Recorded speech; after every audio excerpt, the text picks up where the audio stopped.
Bismillahirrahmanirrahim. Assalamualaikum warahmatullahi wabarakatuh. Tauhid adalah inti ajaran Islam, pondasi yang mengokohkan hubungan hamba dengan Rabb-Nya. Tidak ada Tuhan yang kita sembah selain Allah Subhanahu wa Ta'ala, yang Maha Esa, yang Maha Kuasa, tempat kita memohon segala sesuatu, yang tidak bersekutu baginya, dan kekal sifat-sifatnya. Allah telah menegaskan hal ini dalam surah Al-Ikhlas dan surah Al-Fatihah, yang menjadi pengingat harian kita dalam ibadah.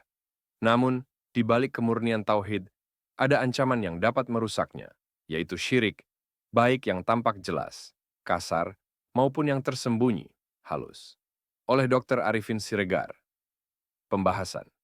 Agama Islam sangat menjaga tauhid, yang berarti tiada Tuhan yang kusembah melainkan Allah Subhanahu wa Ta'ala yang Maha Esa. Yang disembah, yang diakui berbuat secara gaib dan nyata, tempat meminta segala-galanya, dan tidak bersekutu baginya, serta kekekalan sifatnya. Pengakuan ini diwujudkan dalam Quran Surah Al-Ikhlas yang berbunyi, Qul huwallahu ahad, Allahu syamad, lam yalid, walam yulad, walam yakul lahu kufuwan ahad. Yang artinya katakanlah Nabi Muhammad, dialah Allah yang Maha Esa. Allah tempat meminta segala sesuatu. Dia tidak beranak dan tidak pula diperanakkan, serta tidak ada sesuatu pun yang setara dengannya. Dan surah Al-Fatihah yang berbunyi, Bismillahirrahmanirrahim, Alhamdulillahi Rabbil Alamin, Ar-Rahmanir Rahim, Maliki Yaumiddin, Iyyaka na'budu wa iyyaka nasta'in. Ihdina asy-syirathal mustaqim, syirathal ladzina an'amta 'alaihim ghairil maghdubi 'alaihim waladdallin. Amin. Yang artinya, dengan nama Allah yang Maha Pengasih lagi Maha Penyayang. Segala puji bagi Allah, Tuhan semesta alam, yang Maha Pengasih lagi Maha Penyayang, pemilik hari pembalasan.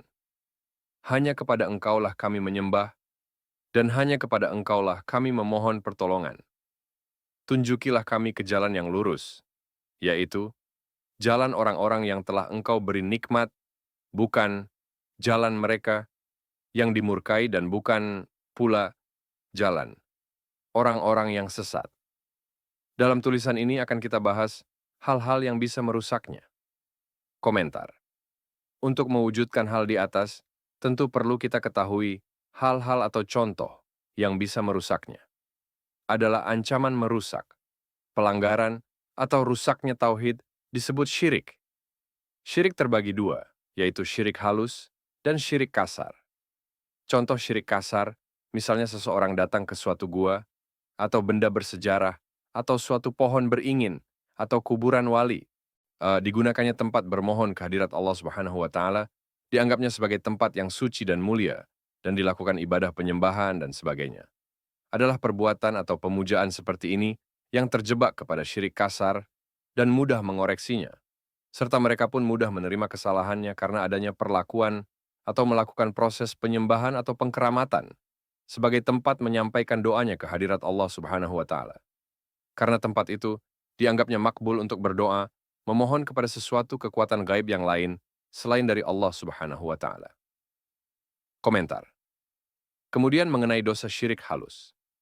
Adalah terjebaknya seseorang kepada syirik halus sebagai contoh, di mana di dalam atau ketika seseorang menyampaikan doanya kepada Allah Subhanahu wa Ta'ala melalui sesuatu tempat atau benda, tetapi tanpa atau dengan tidak melakukan proses penyembahan atau pengkeramatan. Hal ini terjebak syirik halus, dan terjebaknya seseorang pada syirik halus ini sangat sukar menyalakannya, karena dilakukannya tanpa penyembahan. Komentar. Adalah dosa syirik ini merupakan dosa yang tidak diampuni. Rujukannya Quran Surah An-Nisa ayat 48, yang artinya, sesungguhnya Allah tidak akan mengampuni dosa karena mempersekutukannya syirik. Tetapi dia mengampuni apa dosa yang selain syirik, itu bagi siapa yang dia kehendaki. Siapapun yang mempersekutukan Allah, sungguh telah berbuat dosa yang sangat besar. Maksudnya, bila seseorang melakukan dosa syirik dan sampai dia wafat tidak pernah minta ampun atau bertobat, maka dosanya tidak bisa diampuni, meski ada di antara orang yang masih hidup, memohon kepada Allah supaya dosanya diampuni. Kecuali dia masih hidup, kemudian dia sadar akan dosanya, dan minta ampun serta bertobat. Hal demikian dosa syiriknya masih bisa diampuni oleh Allah Subhanahu wa Ta'ala. Contohnya, paman Nabi Shallallahu Alaihi Wasallam, Abu Thalib bin Abdul Muthalib, ketika wafat, Nabi Shallallahu Alaihi Wasallam meminta supaya diampuni dosa syirik pamannya. Namun Allah Subhanahu wa Ta'ala menolak mengampuninya. Karena semasa hidupnya Abu Thalib terlambat atau tidak pernah bertobat kepada Allah Subhanahu wa Ta'ala atas dosa syiriknya. Padahal yang memohon atau mendoakan semoga Allah Subhanahu wa Ta'ala memberikan pengampunan kepada pamannya itu dilakukan oleh Nabi Shallallahu Alaihi Wasallam sendiri. Nah, komentar sebagai bandingan dosa selain syirik kepada Allah Subhanahu wa Ta'ala setelah dia wafat, maka bila seorang sahabatnya masih hidup dan memohon ampun dosa orang yang sudah wafat itu kepada Allah Subhanahu wa Ta'ala, maka masih terbuka pintu untuk Allah Subhanahu wa Ta'ala mengampuninya. Komentar. Contoh untuk syirik halus akan kita kemukakan dan bahas pada tulisan selanjutnya.